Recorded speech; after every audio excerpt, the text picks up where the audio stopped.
Phoenix Down Radio is on the air.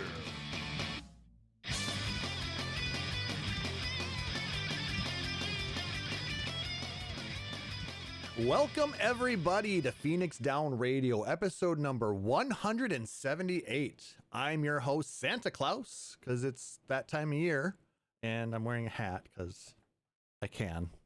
And apparently Marvelous doesn't like that, so. Why are you like this? Because I can be. Because I'm Fair. the host. I feel like my energy has been stolen. But so these guys are still here. They didn't leave automatically after I said that, thankfully. But joining me as always is Seyrr and Taliz. Thanks for joining me on the last episode of 2022. How are you guys doing today? Outstanding, but it's very weird that this is the last episode already, since I've been on like 3 episodes all year. Yeah, I could see how that would be a little bit, difficult. A little strange. Yeah, it is what it is. You're like the character who gets introduced in episode 10 of a 13-episode season. But like, I Ouch. stopped hosting in November of last year, and then like rejoined you guys in November of this year. So I literally took one solid 12-month year off. But you got a Right. lot of shit accomplished during that time, so congratulations on that. I did get salutatorian, by the way. They finally announced awards, so I that was saw nice that. to get. Great job. I mean, that's not easy to do, so awesome. Cheers I was to ya. tired. Kampai. Yeah, it's been going solid. I've gotten to play 14 again, which is cool. Nice. I haven't played Ooh. 14 in, it stopped in August when I first started school, and then I switched majors and had to take like 2 months off, 3 months off, whatever. And so I got to actually play again. But the last handful of cutscenes in Shadowbringers and the first handful of cutscenes in Endwalker are the getting the band back together, where you gather every single named character that we could still hire the voice actor for, and everybody came together. And so it was kind of nice to like come back to something after a year and a half and just get an opportunity to re-meet everyone before I had to just jump in and start tanking dungeons again. I bet that So was helpful. that was really neat. It felt good. Like, it wasn't just like a helpful as a gamer and like getting me into like the right mindset, but it was also just generally felt good to know that the thing that I gave up is still there and still matters. Yeah. So, as Final Fantasy does, it elicits a good emotional response from its player base. Yes. I mean, there's That a is reason. pretty much the entire reason for its existence. Yeah. I mean, it's the love letter to the to Final Fantasy fans out there. So, and I hope they keep it up. Personally, it's been Same. a great way to just bring people into Final Fantasy, as well as an absolute cash cow for Square Enix, because we know they're going to lose their ass when it comes to NFTs. They're about to. Oh God. So We can talk about bad business decisions once we get into more news. But yeah. Seyrr, how about you? How have you been since the last episode? Not too bad. I went ice skating for the first time. Wow. I fell down a lot and hit my head at one point, so that was fun. Oof. No concussion, Like- thankfully. No concussion, some aches and the like. I have a massage gun that I have not been using because a friend of mine who knows these things says I want to wait another day from when it happened, but then I am going to be massaging out all the things. But yeah, I was told to expect to be like a newborn giraffe, and I was indeed like a newborn giraffe. But then there was hot cocoa. Such a good description of ice skating for the first time. and then the hot cocoa. Yes. Yeah, the hot cocoa came afterwards when there was no risk of spilling. That helped Smart. out a bit. Yes. Oh my And God. then we got boba afterwards. So. Ooh, very nice. I drank some hot cocoa this week too. We went to see the Holiday Lights not far from here. There's a Kiwanis group that puts on a very large holiday display in a local park. Almost 2 million LEDs are used in this display, and this is I their. haven't looked at lights this year. That's a good reminder. Thank you. So go 2 look at some million lights. is a bunch. 2 million, and it's just amazing. I actually posted it out on my Instagram, a panorama of that. So if you want to check that out, I'll maybe have to link that at some point. But Yeah, I want to see that. It was a good time, and we had hot cocoa and mini donuts, so that was great. We Ooh. walked through the park because I mean you could either have the option to drive through, and then you tune your radio to whatever station so you can get the lights in synchronization, or you can walk around and take your time, and that was definitely the best way to go about it. Sounds like the better play, honestly. Plus, hot cocoa and mini donuts eaten while walking have no calories. That's just science. We ate the mini donuts before we continued the walk, but we continued to drink the hot cocoa. Okay, so the donuts had calories, but the hot cocoa didn't. But pro tip, that extra little cinnamon sugar at the bottom of your mini donut bag, put it in your hot cocoa, makes it like a Mexican hot cocoa. Sounds bomb. I drink that. It was really good. And we All had right, pizza beforehand. I'm going to ditch you all, break into my friend's house and grab a food processor and make my hot cocoa mix. Back later. 1 chocolate bar, 1 tablespoon milk powder, 1 teaspoon cinnamon. Oh, I got one Dash. version that uses Grand Marnier for like orange hot cocoa. Interesting. Oh, God, I yeah. really like that one. Or you can always put in a little bit of like peppermint schnapps. That's always a good one. But other than that, It's the holidays. We like hot beverages and booze. We just like booze. Valid. But you know, Also valid. because I mean today I am here more Go ahead. for the hot beverages. Okay, I'll take the booze then, because today we went to our local brewery that was having a fun family Christmas thing, but they had sled dogs that we could pet, and it was absolutely the best. Like just a whole bunch of Siberian Huskies. One of them actually looked like one of the dogs that I had when I was growing up, and it was like, oh, it looks just like our Nikki. Blue eyes and everything. 17 hours away, I would absolutely be there. That sounds awesome. It was a Same. There were a lot of kids there, but you know what? They were well behaved. They had a short bus with a brick oven on it, making pizza, and craft beer, and we had Klauss, yeah. this is very important. Did you boop the snoot? We booped the snoots. Good. Excellent. All is right with the Excellent. world. Yes. That was the first question that I was asked. Can we boop the snoot? Yes, we must boop the snoot. That is the entire purpose of dogs. Snoot booping. Please. All right. I feel very strongly about This this. sounds like so much fun. I Yeah, would absolutely go. It was a great day. But as thankful as I am for having a lot of fun, I'm also thankful for our Patreon producers, Nick Nar, Aurori, Tibiant, Ravenheart, and Mika. Thank you so much for all of your support this year. It's been greatly appreciated. Let's go ahead and The jump. real Patreon sponsors are the friends we made along the way. Or something. No, they're the ones that are paying us to say that. Oh, okay, But that makes more sense. But we still love you. Let's get into the gaming community news. Did you guys happen to catch the Game Awards on the 8th? I did. And I saw there was a lot of Game Awards that I disagreed with, but there was a lot of really cool stuff and some cool presentations. And I saw that we finally got some news from SE Oh, God. about Final Fantasy 16. Yoshida was actually there at the Game Awards. Oh my God. And he did his best to memorize his English phrase that he needed to talk about the game. The big news, we got a new trailer. What was it called? Deception, I believe. Something like that, yeah. And a release date, June 22nd, 2023. I'm going to be right in the middle of summer camps.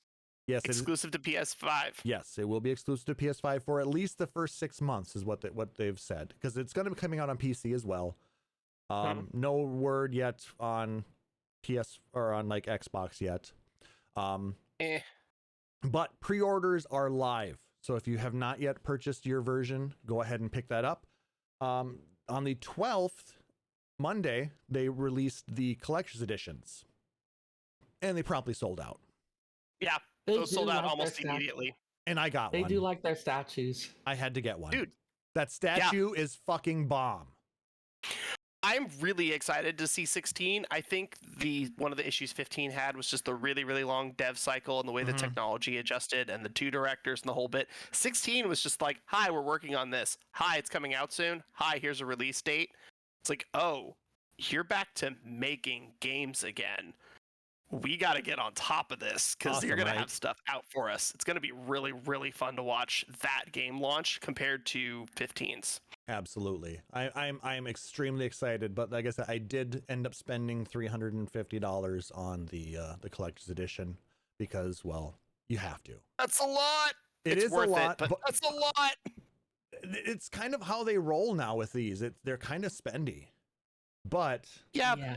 The statue looks fire. Oh, you're getting collector's edition, and you get the you get a set of 8 pins as well that comes with it.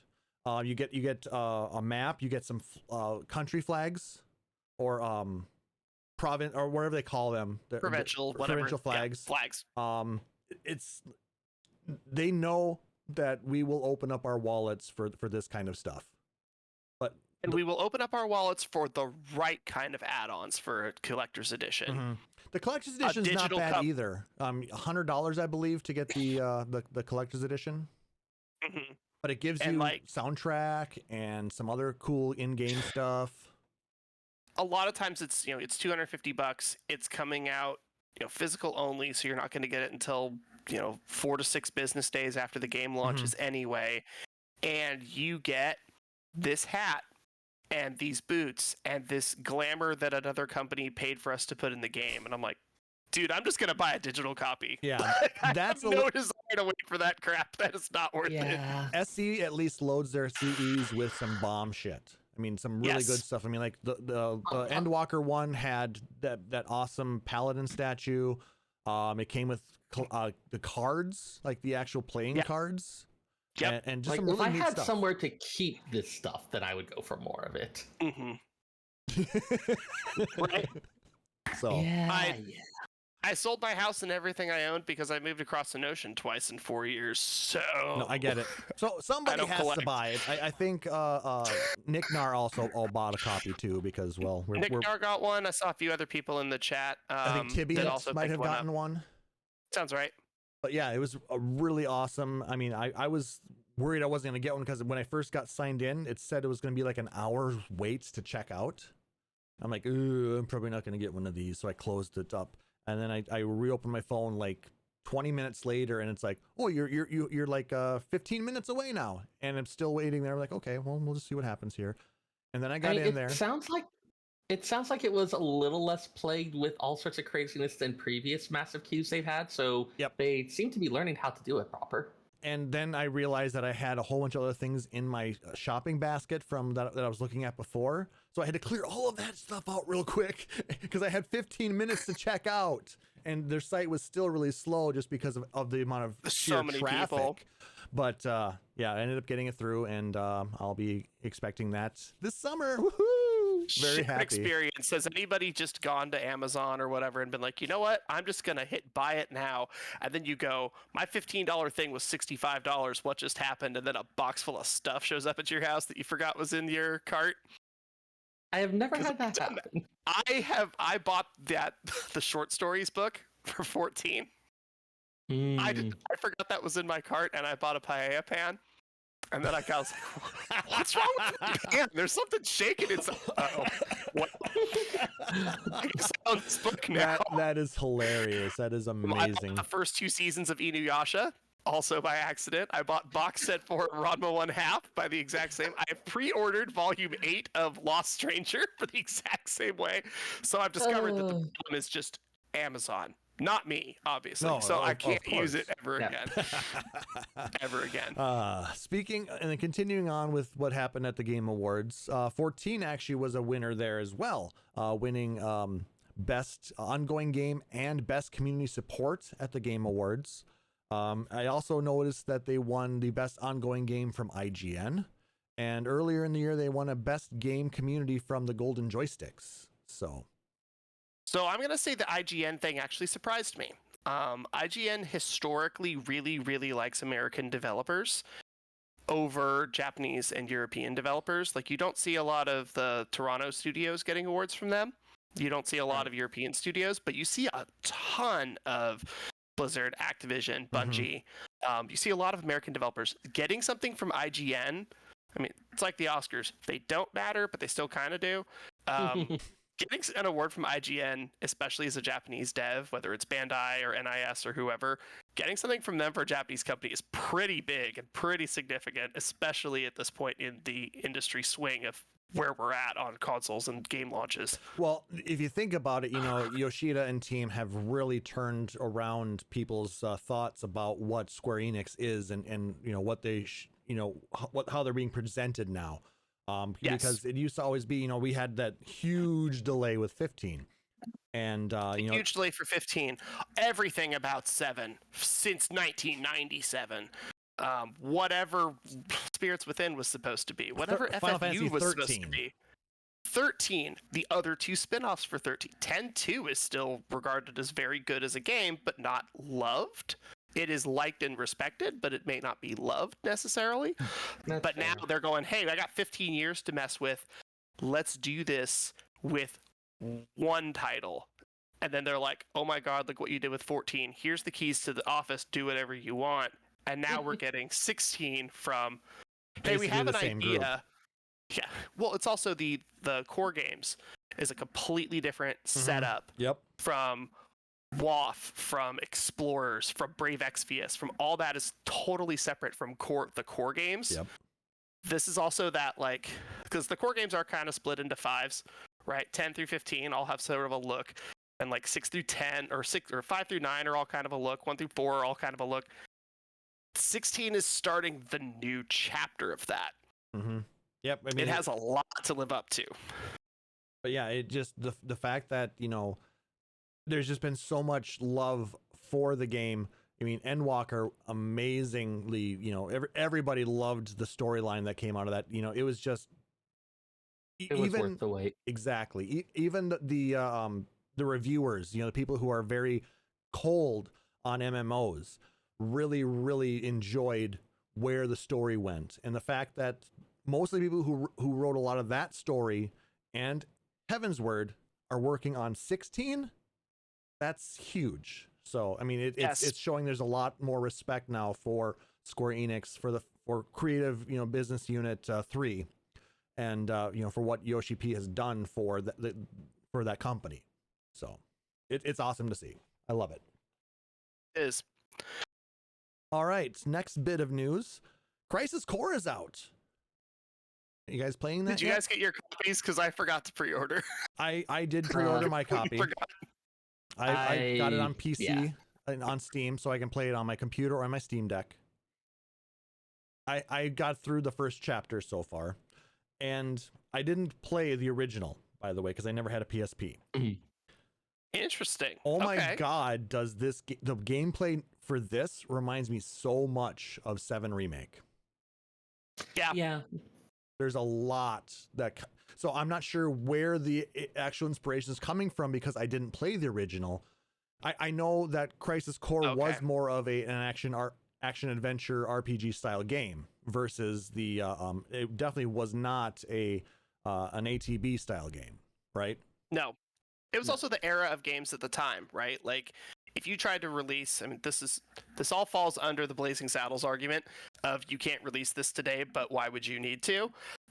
You couldn't release Final Fantasy V today because it wouldn't work. You couldn't release PSP Crisis Core in 2022. There's no way. There was parts of that. I actually stopped playing because the randomizer system that picked what you got when you leveled up didn't pick HP for me for like 5 hours. So I was halfway through the game and had like 30 HP. And I'm like, I can't do anything. I can't. And so the game just kind of broke. Modern games are able to look at that game design and adjust that and fix some of the issues that older games just straight up didn't have the hardware to pull off. Because, oh my God, the PSP is a toaster. My TI-83 has more technology than a PSP did. Those things are so bad, but they barely worked, and yet they made 4 versions of them if you include the Go, which was effectively just a PlayStation Network handheld device, because it didn't use the UMDs. But I think having a re-release at this point is so far away that people who have never played it before, like you, and people that have never played a or a handheld console game are really able to see it in a different method and a different mode, because handheld gaming, it's not going up against an N-Gage and a GBA SP anymore. Oh my god, It's going up against a Switch, which is 5 years old. Like, it gets to play whatever it wants, but... Well, I mean, you can actually get it on Switch.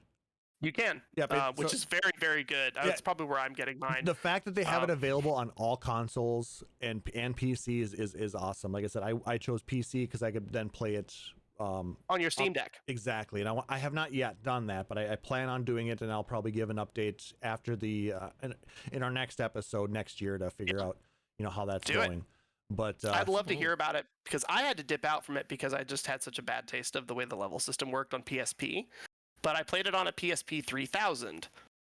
So like that was a different game than the game you're playing. Yeah, exactly. So I'd love to hear your thoughts on it, because I did not pre-order it, mostly because I forgot, but I'm kind of hit and miss on it, but I'd love to hear more about it. And if you guys who are listening to the podcast or hanging out with us in the chat, you can email us at podcast@phoenixdownradio.com, and we will read those emails with your thoughts about cool Final Fantasy games that you are playing and cool stuff that you do. We definitely will. We would love to hear your thoughts on the game. So far, what I think, it looks great. I noticed there's a few graphical issues, but I think that's just because it's a how it was remastered. But they have a lot of different support, at least on the PC version, for different resolutions, for different frame rates. You can change the graphical levels, and the leveling system so far seems to be okay. The battle system, like I said, it's very reminiscent of Final Fantasy VII Remake, so it wasn't very different there. The only thing that I'm having a difficult time with is materia usage. You have to equip your materia still. You get to equip 4 different materia, and you can have different layouts of your materia. I think you have 5 different spreads if if you wanted to have a whole bunch and do different loadouts, but you have to use when I play on my controller, I have to use the bumper and then hit one of the buttons in order to cast the spell or utilize it. I definitely remember needing to shift my hands into some weird positions for it. That feels a little clunky. Getting used to that is a little bit different. It's not terrible, but it's just different. You're not actually equipping materia to your equipment. Like I said, you've got a loadout of it that you're utilizing. You can use 4 at a time. So, okay, that is a little different than I remember. Yeah, and it keeps you from getting too OP. It makes you really think about which ones you're going to bring in, and then you have to then customize for each different battle. So far, as opposed to original 7 and the 7 remake, where as soon as you learn how materia math works, it's over. Yep. The game is over. You can do however much damage you want down to the single digit. Gets nuts. But otherwise, other than that, like I said, I'm enjoying it. I will probably get into some of it a little bit more over the holiday. And I hope to have a better review of the game after the new year starts and we get into our next episode. So, speaking of Crisis Core, apparently there is a painting in the game with a Getty Images watermark. This is coming from Kotaku and reported by Zach Sweden. Let me copy paste. This is hilarious. It's so good. You gotta look over your assets. We all use this stuff, okay? We all use Getty Images. We all use GitHub. We all use code bases. That's the reason that Getty Images even exists. But oh my god.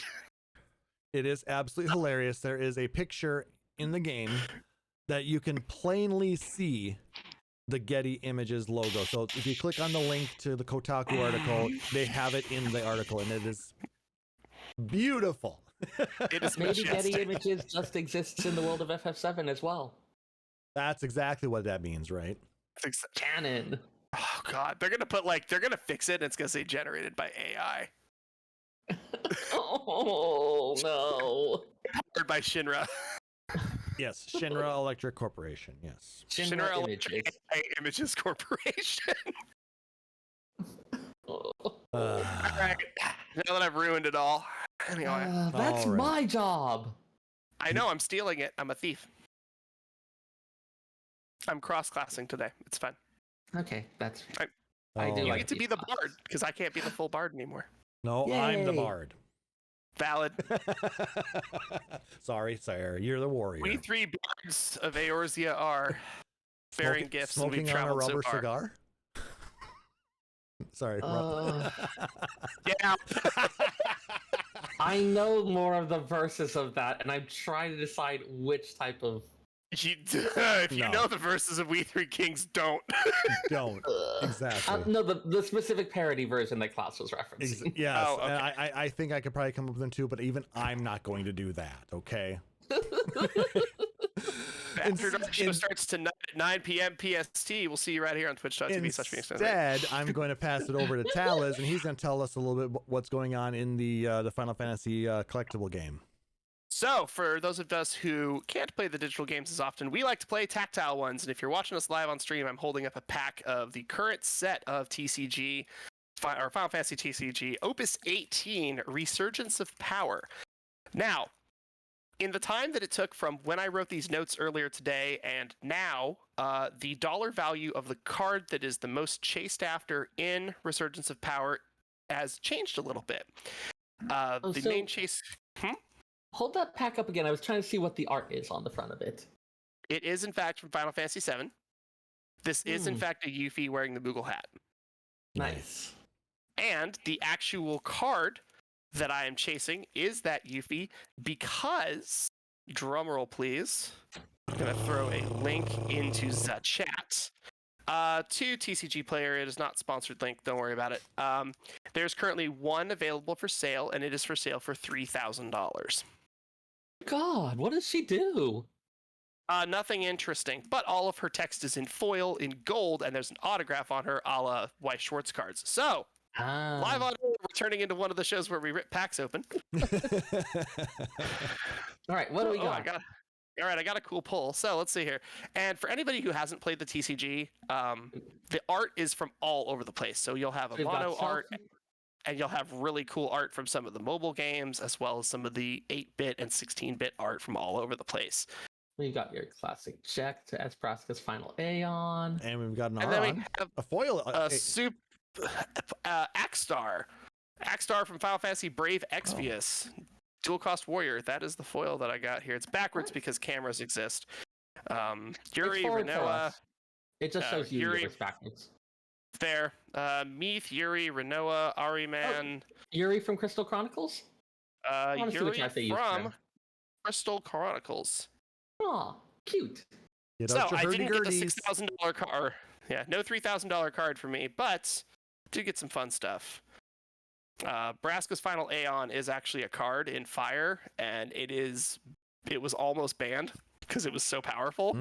So they designed the card right. Yeah. They designed the card correctly because it was so powerful they shouldn't use it. Also, for anybody who loves Dissidia, this is not Terra. Right, that's Phantasmal Girl. That's like the kind of crystalline bot version that you fight. Mannequin is the word that you are looking for. That's the one. So there's mannequins of everybody in the game. Rather than try to create NPCs that you fight, they just make crystal versions of every single character in the game that has the same moveset, and those are all of your NPC battles throughout the story. Yep. But wanted to crack open a pack because I wanted to see if we got a cool Yuffie. But if you play Final Fantasy TCG, which a few people I know in the chat do, and on the Discord as well, please let me know, because I would be happy to talk deck theory with you or trade stuff using the power of mail, or even play online because webcams exist. But yeah, FFTCG is doing a lot of really, really cool things. FFRPG, run by some friends of the show, they have officially announced a few months ago they're not going to be updating version 4 of the game anymore. So that game is complete. But my play group that I was playing with for about 2.5 years, we did complete our adventure last month. So that was really cool to kind of have that closure of that 2.5 years of a Final Fantasy adventure. And then the next week, start playing 14 again. And get to play all the Endwalker scenes where everybody comes back. You can see everyone. So it's like a whole full circle, huh? It's super trippy to be like, didn't I just play this? I felt like I just played because I did. We had some cool visitors. Our friend Gabby from Heaven's Light Cosplay, my sister joined us. Seyrr joined us as well, as Warriors of Light that were able to come help us defeat our final boss. So we had a good time. And speaking of Final Fantasy-based tabletop games. I was reached out to a while back from the gentleman who introduced us to his Final Fantasy VII World of Darkness spin-off campaign or a game, and he is doing some revamping on that, so we're going to try and get him on next year. And Heck yeah. he even has a one-off thing that we can play that we can potentially stream for you guys beforehand or after, whenever. We'll have to figure out when to do that, but we can get a few people involved with that. All pre-generated characters, so you don't have to worry about going through all of that, but just go through, the play style and see how it goes. But yeah, we definitely want to revisit that again, so that'd be something cool to be able to do next year. I want to be part of Soldier. I don't know how. But we're going to do it. You're going to be a soldier second class? Maybe?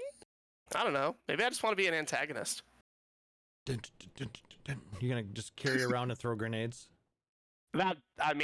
Realistically, that seems like a solid use for an RPG character. Or just show up as an RPG character with an RPG. Just show up and blow up, man. That's all you need to do. That's what black mages do. Show up and blow up. That's it. That's true. How many buttons do I need to press to hit flare again? That's all that matters. All right. Beautiful. We are taking a break this week from the Final Fantasy XIII soundtrack. We'll get back into that on the next episode. But what we figured we would talk about at the end of the year is let's talk about the last year, 2022. Let's try and remember some of the good times that we had. Compared to previous years, this one feels a little bit more like, you know what? I could think back on it without it being like fetal in the corner. Traumatizing. I mean, and we can talk about, not just, our year in the podcast, or we can talk about our year in the game. We can talk about our year personally. I mean, because I don't know about you, but I had a lot of changes happen this year. Yep. We all did. I think we all did. And that's part of why we wanted to take this episode to kind of, first of all, make fun of Spotify Wrapped by doing Phoenix Down Wrapped. But as with the Spotify Wrapped, there's a whole bunch of data that's horrendously irrelevant, but it's so much fun that we wanted to use it anyway. Oh, like the fact that Seyrr's had 275 different tangents that he went off on. Hey, some of those tangents were related to the topic at hand. Most of them weren't, though. That's why it's only 275. I will find more Grinch Tony the Tiger fan fiction. Please don't. My inbox is full. I'm sorry. Because Seyrr, I lost count as to how many actual tangents you had. Oh my god. Anyway. Full of amazing things that need to be shared. And if they drive you mad, that's just part of what happens. Slight disagree. 6-year anniversary of Phoenix Down Radio. Was this year, wasn't it? No. It was that last year? 7th year anniversary this year. Oh god. Year. You got to remember, you were gone during. I did miss a whole year. Yes, so you. I joined you when I was in that parking lot of H Mart. Yes, that's where I joined you. Yeah, but yeah, 7 years. 7. That's a long time. That's super cool. Yep, 7 years. We did get the Spotify Wrapped for podcasts as well, so I had to go through that for us. We put out 1,800 minutes of podcast. Oh, damn. That is a lot. We only did 17 podcasts this year. We slacked off a little bit because, real life. Let's see. Because normally we also had we guys were doing one a month for a while. Then we cut down to hour-and-a-half episodes for a minute. And so yeah, but still. I mean, because normally we would try and do between 20 and 25 episodes a year. But we had things come up where, we have to take care of each other, when Seyrr's computer blew up, when Seyrr's car blew up. It all seems to go around when Seyrr's stuff blows up. I'm kidding, Seyrr. Please don't curse me. No, you're fine. Don't worry. You're fine. Don't worry, my computer's going to blow up now. Just kidding. Other than that, let's see. We had... what did we all have this year? We had Endwalker. That was huge. We did. And Endwalker was the amount of messages I got about, hey, when are you coming back? Hey, when are you coming back? You're an End Generation fan. When do you want to go to the moon with me? Like, Endwalker has been, like, we know that Shadowbringers brought a lot of new players into 14. Endwalker brought a lot of the players who had gotten halfway through Stormblood or whatever. A lot of those players came back. A lot of previous players came back for Endwalker and really are really enjoying it. So that's been super cool to watch the new players and the old players kind of discover Eorzea and its inhabitants anew, but not new.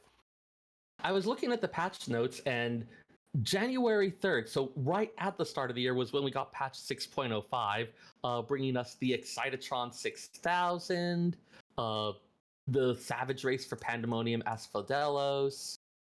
That's right. I forgot. Yeah, because Endwalker was released in December of 2021. Yeah, start of December. So we had about a month to So get yeah, our bearings. we've had it for 12 months now. Yeah. Wow. And yeah, that part of that was on purpose. It's part because the story was so big in scope. I think they really did want to make sure that people did not feel any compulsion to rush through it. I mean, plus pandemic delayed everything. Like absolutely. At least in terms everything. of like skipping cutscenes, in terms of staying up until 4 a.m. to keep going for a little bit longer. Not that I'm naming names on myself. It was only until 3. I was gonna say at 3:45 because I got to Tower of Zot and ran it 4 times in a row. But yeah, we've seen a lot of big growth in 14. Bigger than I don't think this is bigger than what we got in Shadowbringers or in Heavensward, but it's a big chunk of players that have been added to the player base. Yeah. Content-wise, there was a lot we got. We got the Myths of the Realm. We got the redone Crystal and Conflict, which is... I still see more people doing PvP now than they ever had before. I mean, Crystal and Conflict... PvP is fun. It was a great addition to the game. They're fast matches. They're not difficult.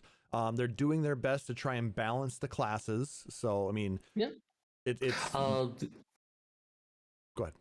The arrival of duty support for Realm Reborn and Heavensward content. Oh yeah, basically making the entire game a single player. Which I mean, realistically, that was it was one of the best things that they could think of to do for an MMO, because it's going to make it that much more, what's the word I want here? Accessible by people coming in late. Because I played Praetorium by myself because I was curious.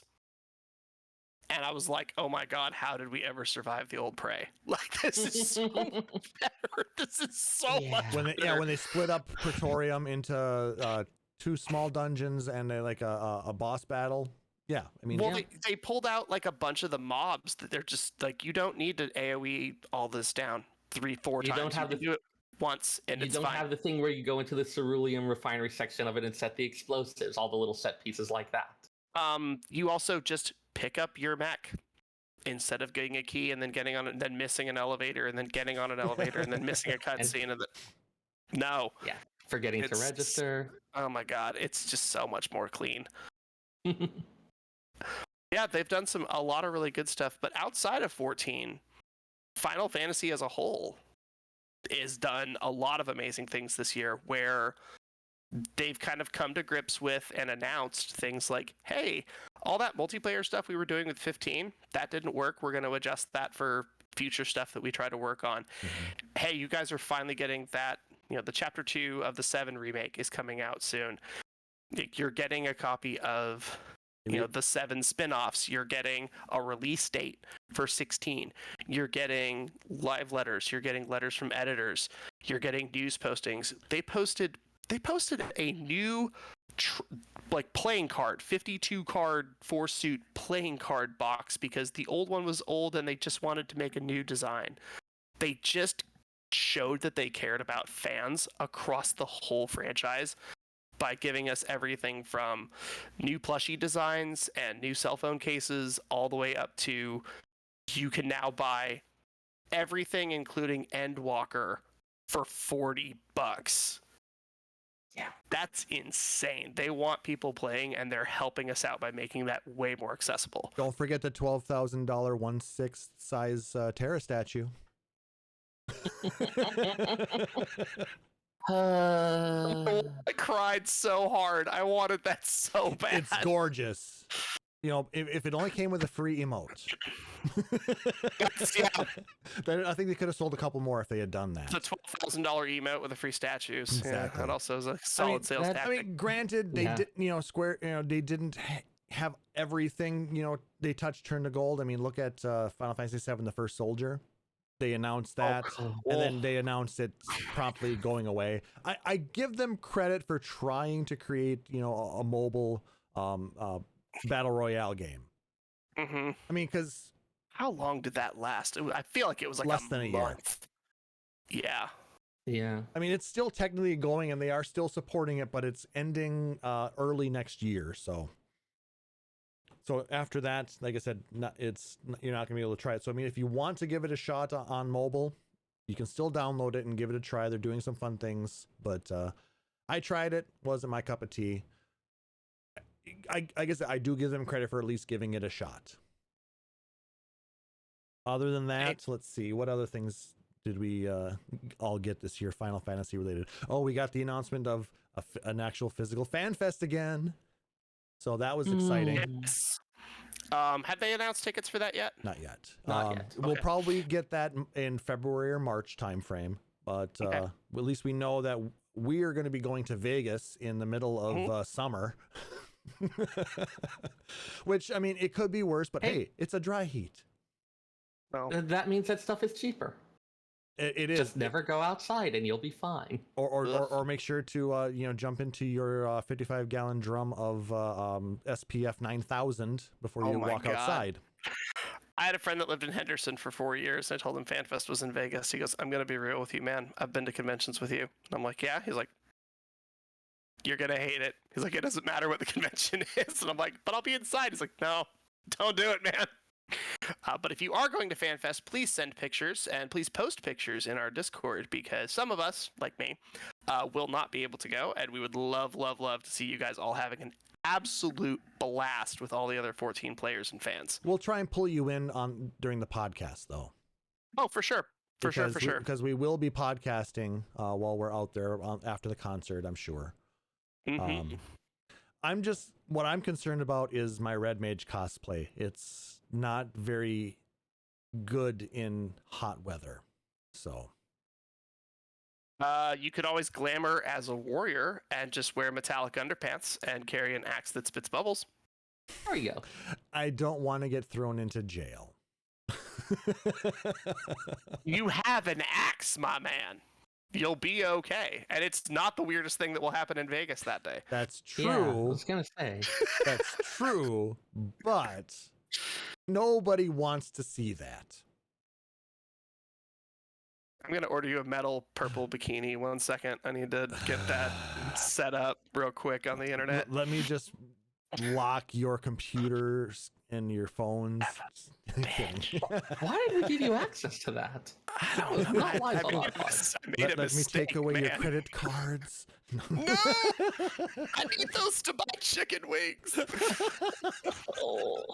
But no, other than the whole, the warrior chainmail bikini thing, I'm excited for FanFest.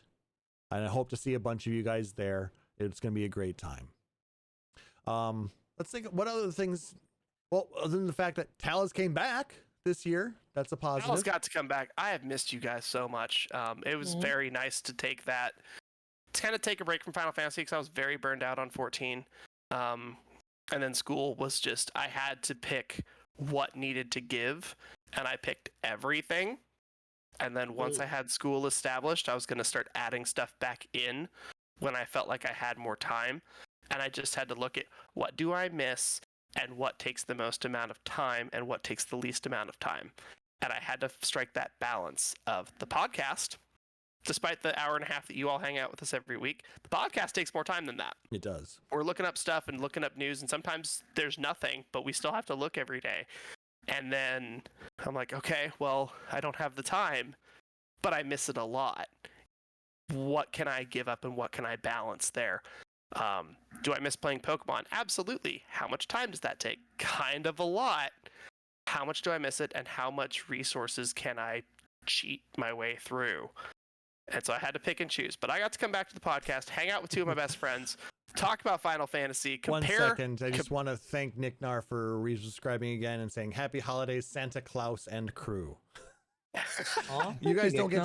Unfortunately, you guys don't get to hear when the people subscribe, so I apologize for interrupting. Please continue. You're good. Yeah, getting to kind of come back and hang out, and Klauss and I getting to compare our Warrior of Light tattoos, and but it's also really interesting to, for everybody that's left an MMO and come back a few weeks later and gone, what the hell has changed since I've been gone?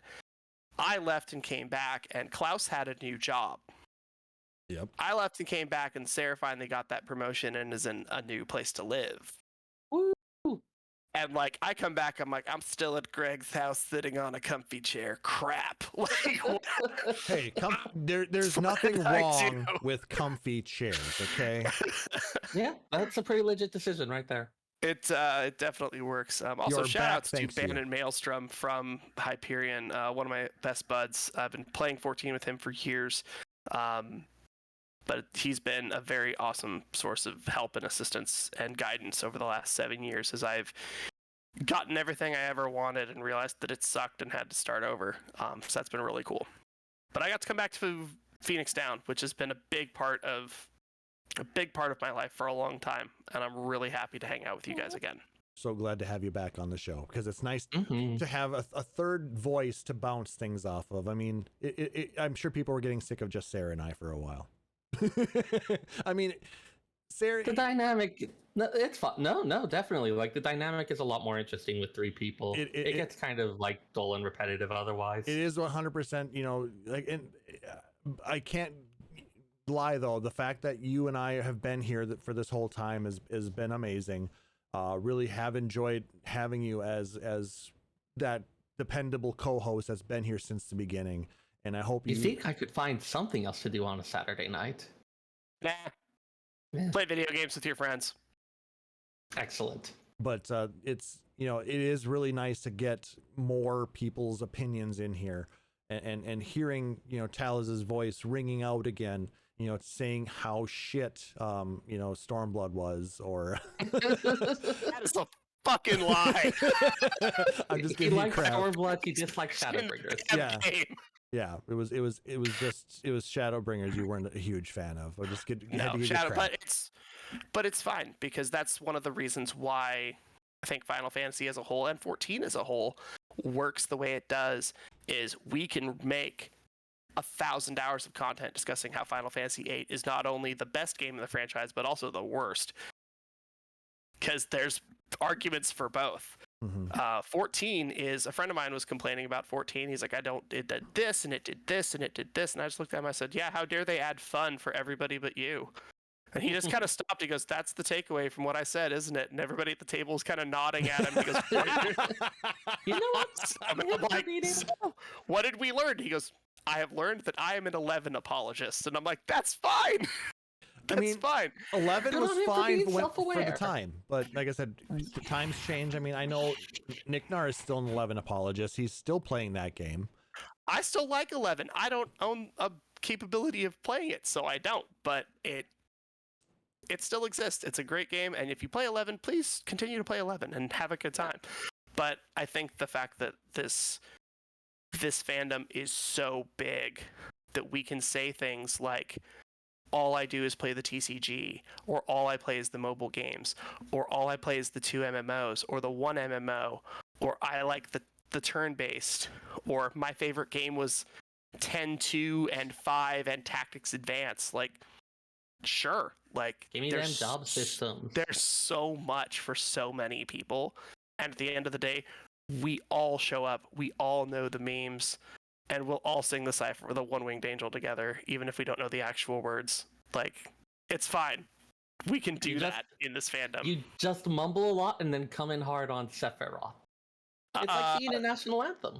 And Nick Nar in the chat is saying, can we all just agree that Hope is the worst character ever?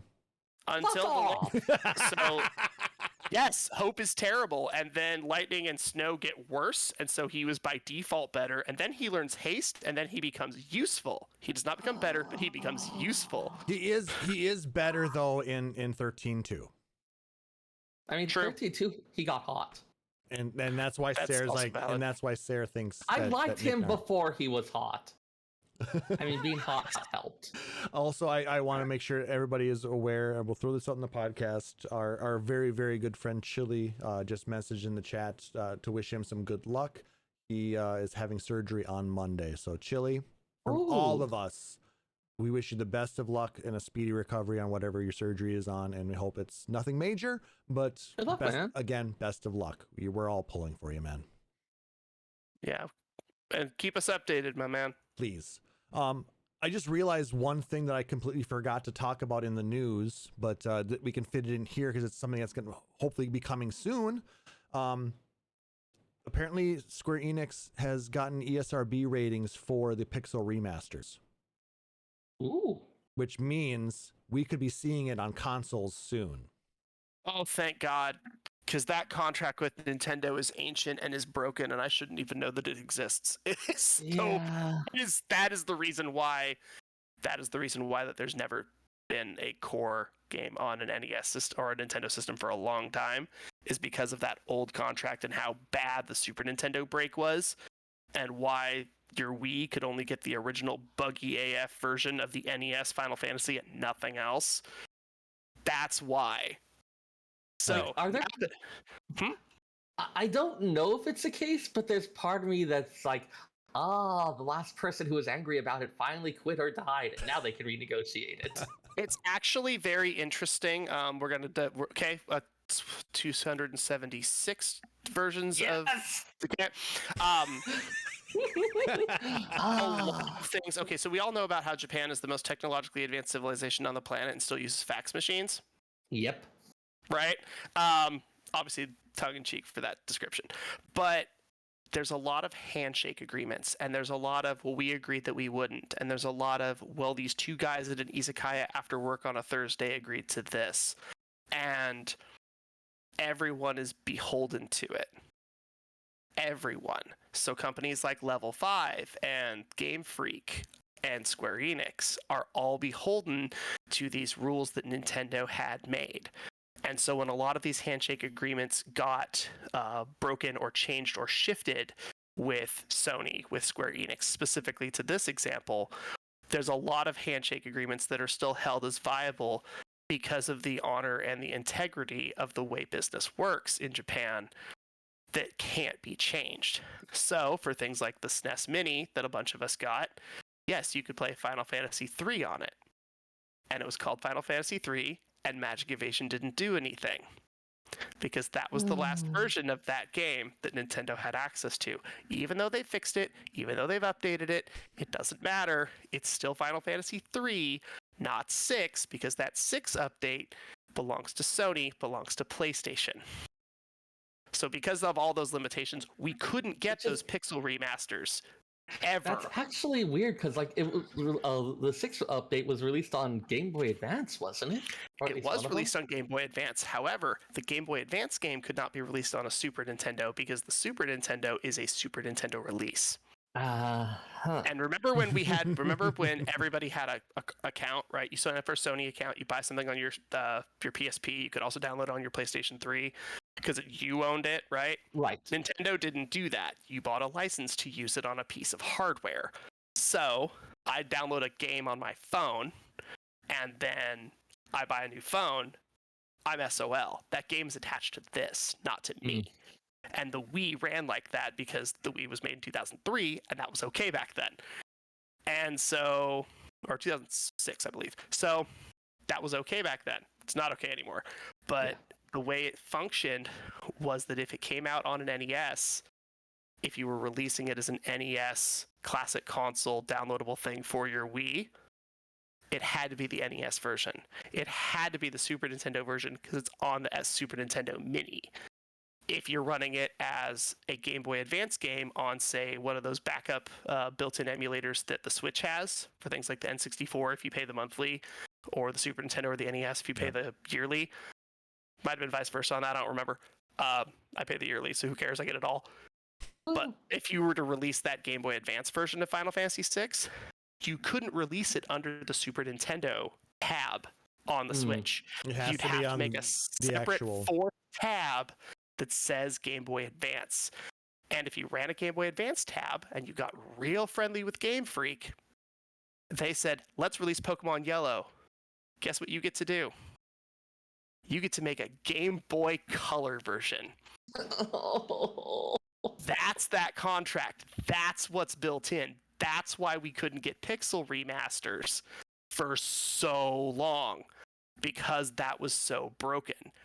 And now that it has officially gotten old enough, and also there's a certain point where, yes, our handshake agreements in the Izakaya are legally binding, there is a point where people with suits and too much money go, hi, no.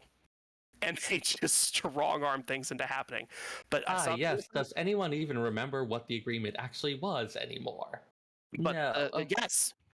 Oh my God. Well, a lot of weird. people do, yes. But, A lot of people do. well, I Jeez. think at this point they just got to the point where they need to renegotiate those agreements and get them Exactly. actual legally written down, so that way everybody is protected and the verbiage is, more Correctly up to reset. date. Yep. So That just feels like such an insane way to run a business. it is, That but is the way it was run. Yeah.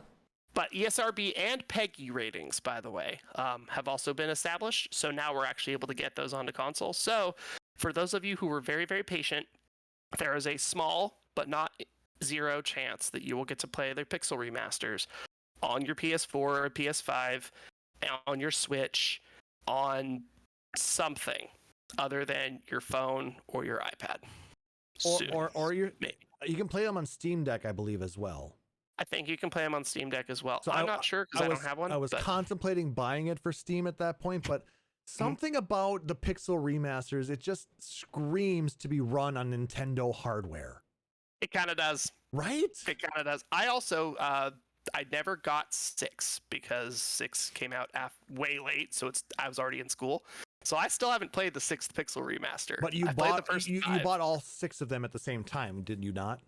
I did. So I have it. I just Okay. haven't played it yet. But I do have 5 was hard. My first 4-job Fiesta gave me no healers and no magic users, and it was very interesting and difficult to do. Eesh. Yeah, that was hard. I got a level 99 build, which is loosed for switch your jobs around, get all your characters to level 99 so it doesn't matter what your skills are. There was no way to actually beat the game with that. So I got all the way to Whoopsie. X-Death anyway. But Chili says I'm the opposite. They scream Sony to me just because that's where they were first released here. Yeah, And that makes sense. I mean, the UK kind of got boned when it came to Final Fantasy games. they really did. But like, I mean, Also because the first one released there was Final Fantasy VII. right. But for those of you who are paying attention on the podcast, if I want to drive to Nintendo, it doesn't exactly take me very long. Like, I can just drive there in 20 minutes. Okay, Nick Nard did just verify that there is the green check mark on the Pixel Remaster titles on the Steam Deck. So yes, they are fully playable on that console. There we go. Yeah, I saw what you just did there. Lovely. I didn't do nothing. I don't know what you're talking about. Wii was Exactly. 2006.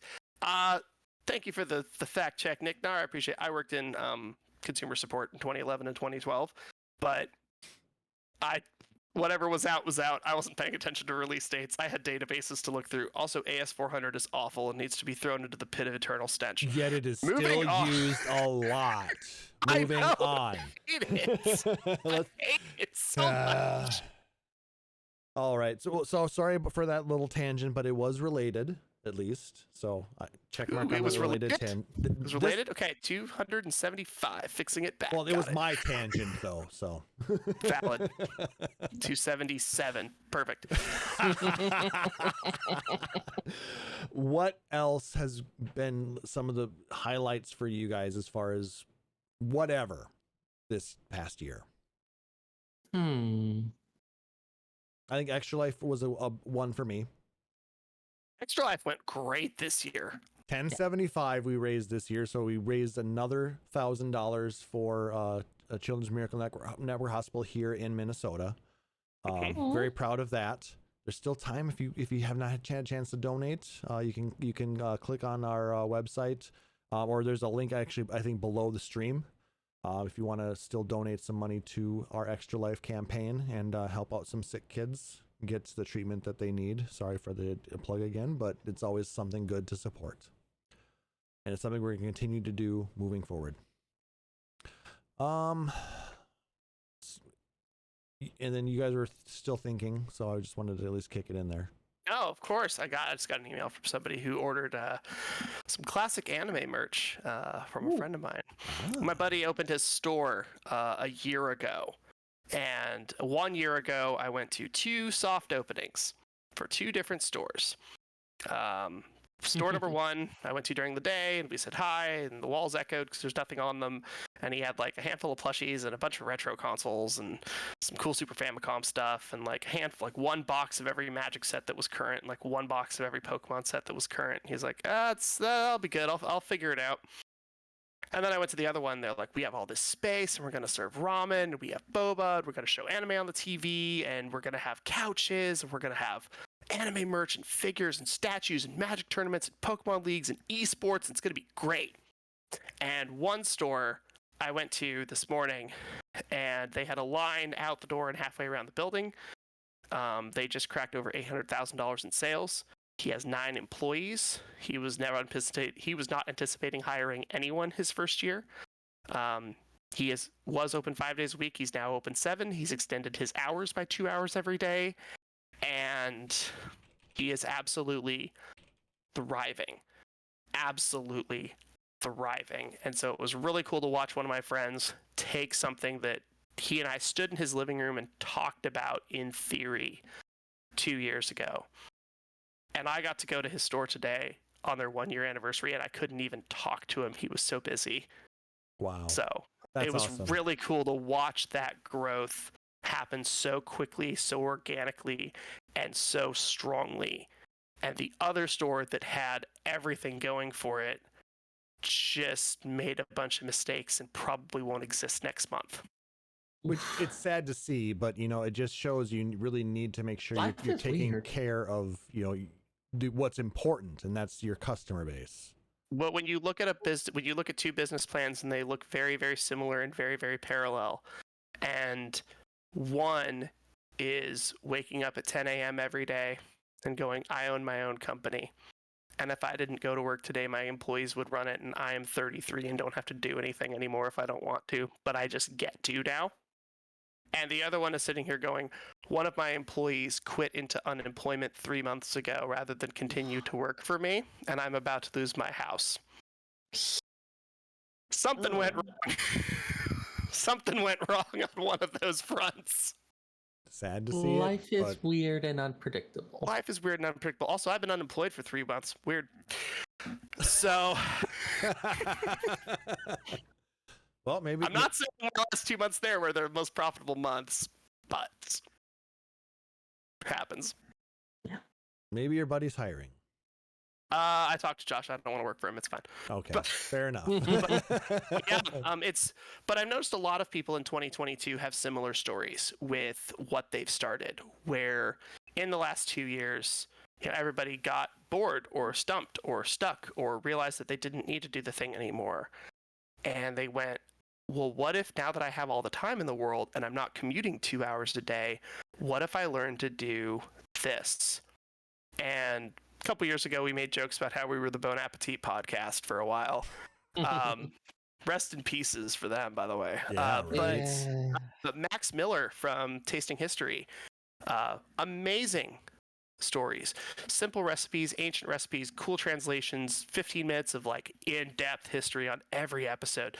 Dude's a monster at getting this out. He was a cast member in California 2.5 years ago and got laid off because global pepperoni. He now runs like one of the top 10 cooking channels on YouTube because he got interested. You've got people that are going, hey, every storefront for this closed in my area because small business is hard. What if I started my own? hey, the company I worked for closed.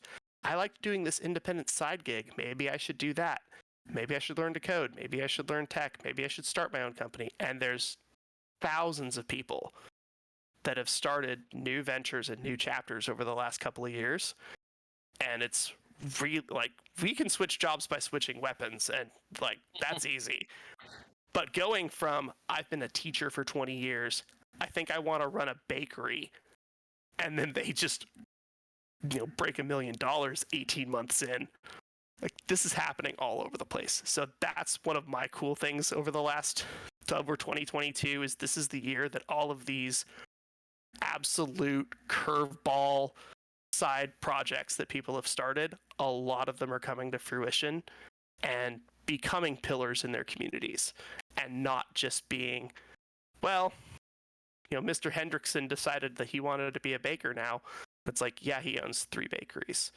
Yeah, Josh owns 2 game stores. Yeah, that guy actually does own a garage now.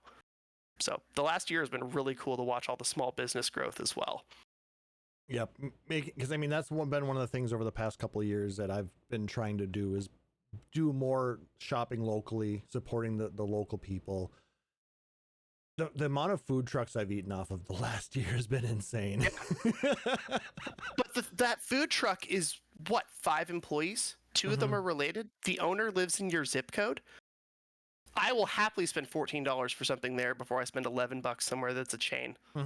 Every time. Quality is going to be a lot higher, and you're helping somebody support their dream. Same with all the breweries. We went last weekend. We decided to just go see some breweries. So we went to the one here in Hutch. We went one about half an hour away, and then there was one another 10 minutes away, or actually less than that. So we hit 3 breweries up.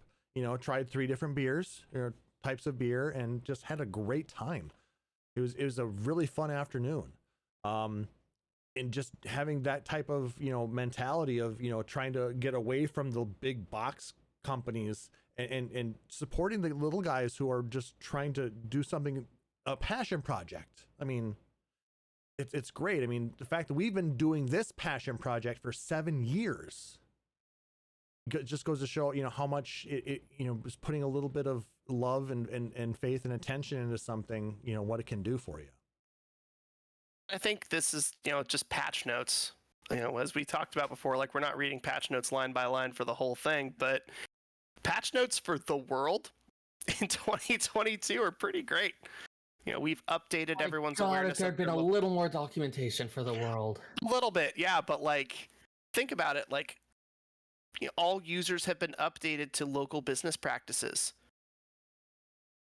Availability of employment for disability has been increased. Like, there's just so many things that, let's be real, it is still 2022. Please be smart.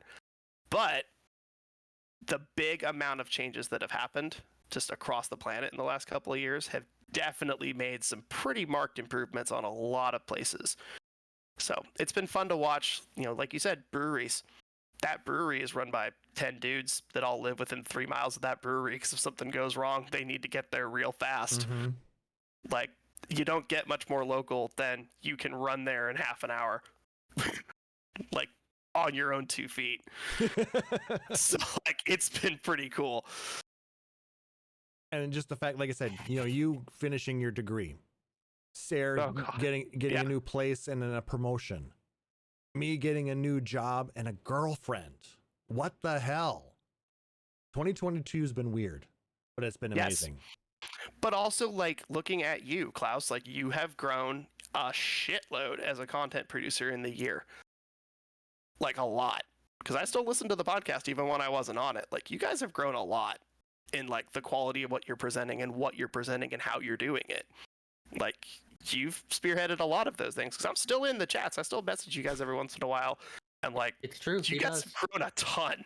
You personally have grown a ton in the last year, and it shows and in the results that you produce. Well, thank you. So that's been really fun to watch too.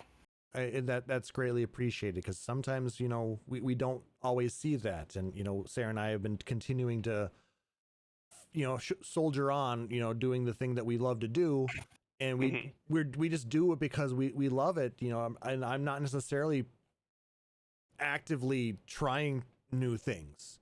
I mean, granted, yes, we did do a few things change this year. Like we finally gave our Patreon supporters, a little bit more of an incentive to support us in that fashion. And I hope you guys have been enjoying it. Like calling out those of us who support us on a weekly level or on a certain level every episode, giving you guys early access to the podcast and actually paying attention to Patreon, I think has been helpful. But the fact that you guys think that the quality has improved, I mean, that really, it means a ton to me. And actually, you're tearing me up right now. So Seriously, it's really hard and I think a lot of us can agree with this as a shared experience. It's really hard to look internally and go, I have grown. When you are just looking at yourself, you have to look backwards and go far enough back and say, where was I 2 months ago? Where was I 2 years ago? And be like, no, you've grown a lot, but it's been so slow because you wake up with it every day. That's that true. You don't see it as much. It is very hard to notice your own growth a lot of times unless you're looking at, I mean, when I was on my weight loss journey, let's use that as an example. When I was sitting and just going through it, it didn't seem like much was happening. But when I was documenting the changes, you could see market improvements. And now that you mentioned, talking about that, yeah. I did stop listening to the podcast, to be honest with you, because I think I was getting sick of my own voice. But and there's just been a lot of good content to listen to. But yeah, the fact that, you guys are noticing that and they're still coming back episode after episode. I almost said week after week, but we're not weekly yet. No, every other week after every other week. Yeah, or unless whenever the hell we're explodes. here, you guys are whenever we're here, you guys follow us. When we hit that go live button, and then seeing a Rory show up, seeing the chat list fill up with people, and then seeing the numbers increase after the podcast is released Monday morning. It's really good to see. So thank you Rory, so much. you were like an institution for us. Rory's been around almost as long as the two of you have. And almost as long as Nick Nar. So weird. So good. So yeah, I mean, just your guys' support of us continuing to do this has, like I said, you are the reason we're doing this. I mean, I'm not going to lie. We do it because we love hanging out with you guys. We do it because we love the interaction you give us in the chat, when we're playing in game together, when we're, doing whatever. You're the reason that we continue to look up all the different news, all the different funny items, all of the stuff that we do on a regular basis, why we keep coming back and creating more and more episodes so we can share with you, because we know you love it as much as we do. We are one community. We are one in this franchise. And because of that, we're still here. So thank you. Well, I mean, I'm talking all of Final Fantasy. Yes. Because it's not just 14. We're all one in this franchise together. So that's what I mean. So yeah, that's me being sappy enough now. So good. That is allowed. Be sappy. Be sappy, damn it. It's fine. Oh no, Klauss is having feelings. How dare I? No. Oh my god.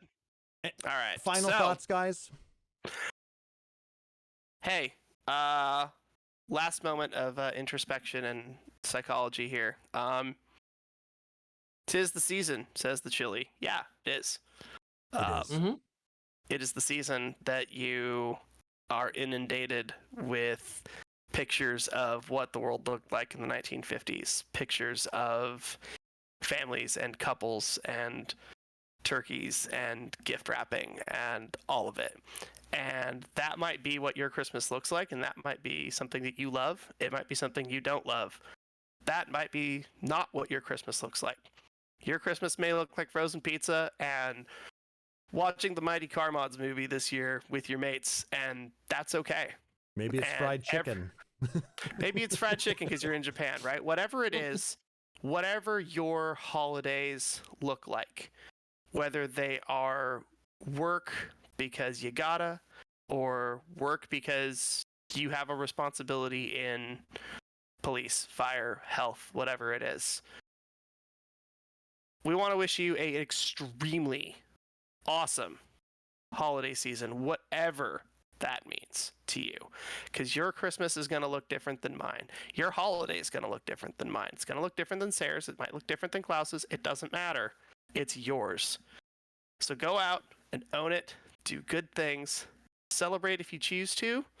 And we will see all of you awesome folks next year here at Phoenix Down Radio, where we have a fan fest, another huge amount of content coming in 14. We might get to go through the Pixel remasters together on Switch. You'll never know. But the only way you're going to find out is hanging out with us, and we love hanging out with you. So we will see you next year. Thank you, Taliz. Seyrr? I don't really. Why do I have to follow that? That was good. It was beautiful, but I want your words.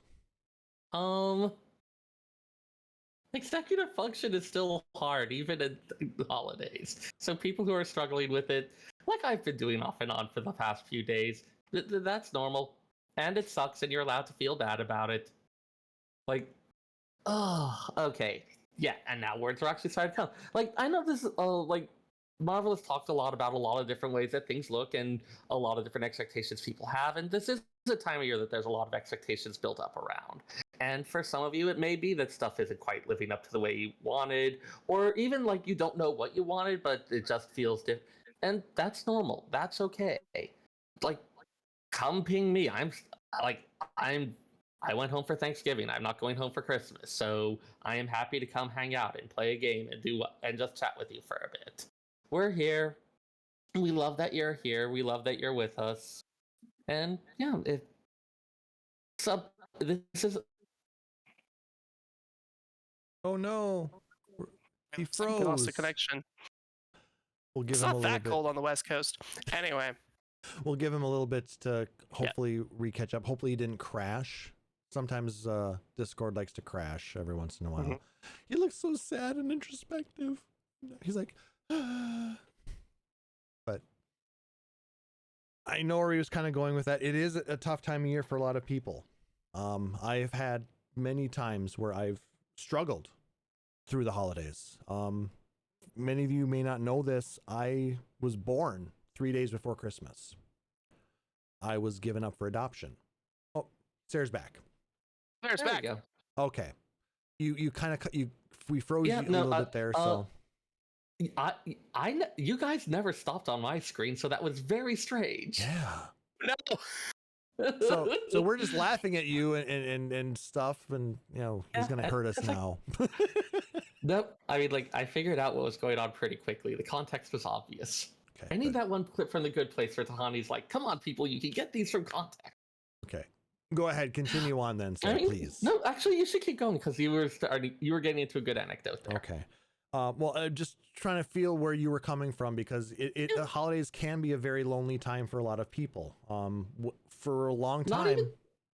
I would say not even necessarily lonely, just there's a lot of expectations about how it's supposed to look. And when it doesn't line up, it can feel kind of bad. It can feel like, hey, there's this thing of how it's supposed to be, and it's not that. And why is that happening? What's wrong with this? And what's wrong with me? And all the stuff like that. Okay, that makes sense. For me, it was more of a loneliness type of thing, because even though I had my adoptive family, I did not know anything about my birth family, where I came from, and things like that. And it really impacted me very, very deeply, to the point where Christmas Eve, Christmas Day, I would just start bawling, and I could not function. Yeah, and I mean, like, that's one of the ways it can look. There's lots of ways it can look, because again, there's just all these different expectations that we end up with that we don't even necessarily know how we got them, of what it's supposed to look like. But what I can say is, the best thing about the holidays is you can make them what you want. You don't have to subscribe to the norms of society. Your holiday can be whatever you want to make it, whether it's with your family, with your friends, with nobody. I mean, you don't have to celebrate it if you don't want to. It can be just another weekend. But just know that out there are people who do care deeply about you. Mm-hmm. And I guess the main thing I want to add to that is, even with us saying that, it can be hard to believe that, it can be hard to internalize it. Sometimes it's just going to be hard, and that's okay too. That's a normal thing to happen too. And if it does happen, we're here for you. We're happy to just hang out and sit with you and sit with the sadness, and then maybe run a variant dungeon or something afterwards. Those are fun. And do remember, there are a number of resources out there available if you do need actual professional help. This time of year is very difficult for people, so there's a number of crisis This is a hard lines. time of year for a lot of people. There's a lot of expectations. Mm-hmm. But we're here. We're happy to help you with that, or to just be around, sit with you for that. Like they said You're in good Final people. Fantasy IX, you are not alone. Oh, now the song's in my head again. It's such a good song. It's a very good song. And I figured it was very fitting for right now. But regardless of what your situation is, thank you so much for being a part of our community. You are part of our family, and we love you for it. Thank you so much for your support over 2022. Thank you so much for all of your love and everything that you've shown to all of us. And we hope to see you all bright and early 2023 when we come back strong as ever. For my co-hosts, Seyrr Timono, for Taliz Marvelous, I'm Klauss Nightbringer, wishing everybody a very happy holidays, a very Merry Christmas, and a Happy New Year. We'll see you next year. Take care.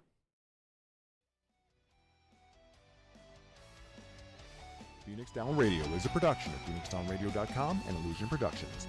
Final Fantasy XIV and Eorzea are trademarks of Square Enix. In-game content for Phoenix Down Radio is the copyright of Square Enix. Opening music for Phoenix Down Radio is provided by Guilty Gear Rock You. Check out the Metal Chocobo theme cover and many other music videos at youtube.com/GuiltyGearRockYou. Closing music for this episode is provided by GuitarWanker90. Please check out their full version of Matoya's Cave and other rock video game covers at youtube.com/GuitarWanker90. The views and opinions expressed in this episode are those of Phoenix Down Radio and its hosts and do not reflect the views of Square Enix.